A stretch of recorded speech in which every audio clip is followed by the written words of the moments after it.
Turkey faced its deadliest terror attack this year. At a wedding, more than 50 people were killed, including 22 children. The Turkish president is blaming ISIS. Authorities say the bomber may have been a child as young as 12 years old, so that is unconfirmed, but authorities are trying to establish the identity of the bomber. In a separate incident in Iraq, police captured a young boy right before he could detonate an explosive belt tied around his waist.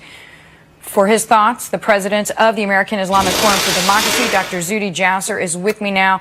Dr. Jasser, from what I understand, ISIS is copying the absolute worst that humanity has to offer, particularly from African warlords. That is to say, stealing children and using them for their own purposes. So does that confirm a pattern that you know?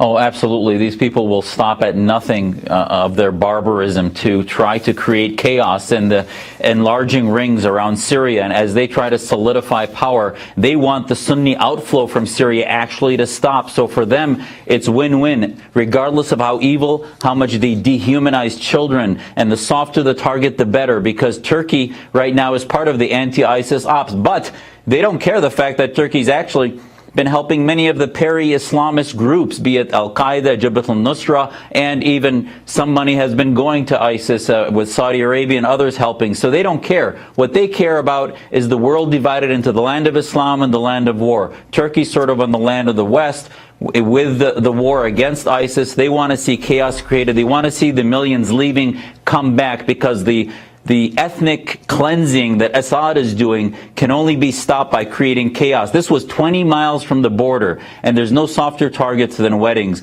And this chaos will continue until we have a strategy in Syria and Iraq. Dr. Jasser, I want to come back to that because that's the important part, but I am just so horrified on a human level about the children. I mean, I'm reading that kids who are mentally disabled are particularly chosen. Obviously, girls are separated out to be sex slaves. Boys, if they're deemed to be confident, are turned into fighters, whether they're drugged or not. And then people who are less mentally stable are being used as suicide bombers.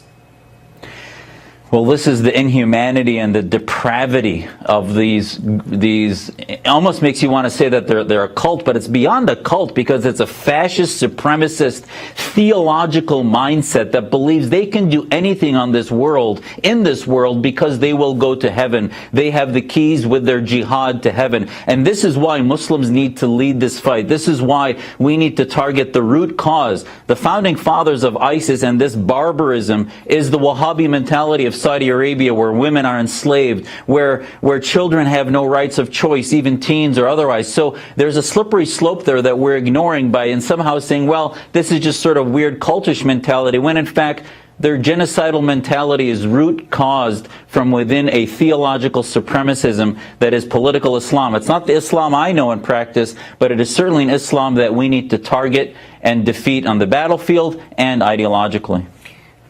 Let's hope we make progress in that mission.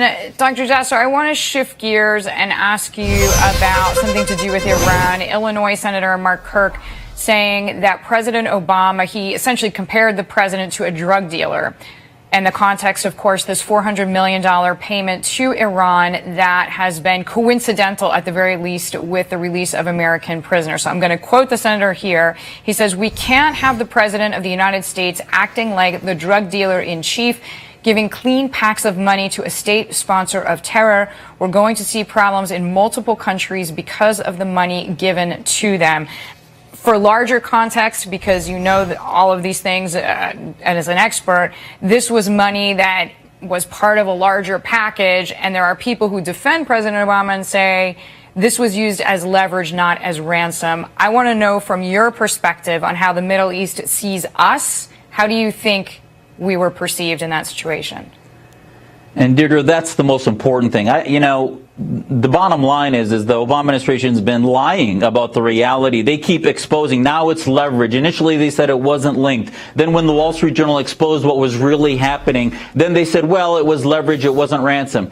Nobody cares what they think. The bottom line is what do they believe? What do we believe? The Iranians believe was the reason for that payment. And Senator Kirk is exactly right. It was ransom. It was the way the Middle Eastern cartels work. And our White House, our administration was functioning like a tribal monarchy, like a cartel that was doing backdoor deals and getting our prisoners back in result for that so-called leverage. And I'll tell you, since that happened, remember this was last January, we've seen our sailors taken off boats. We've seen a nuclear physicist who was probably working for our CIA also assassinated and taken out. So this is going to be open season on our assets. There's a reason the slippery slope of not doing deals with terrorists exists in American policy. It's because, number one, we don't deal with terrorists. Number two, it's immoral and allows a slippery slope to exist where it becomes open season on American assets. And by the way, we still don't know where the other $1.3 billion, how it was transmitted.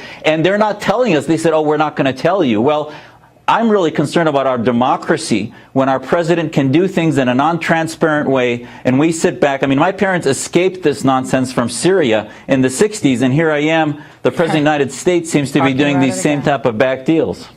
Dr. Zuhdi Jasser, thank you as always. Anytime. Thanks, Great to have your perspective.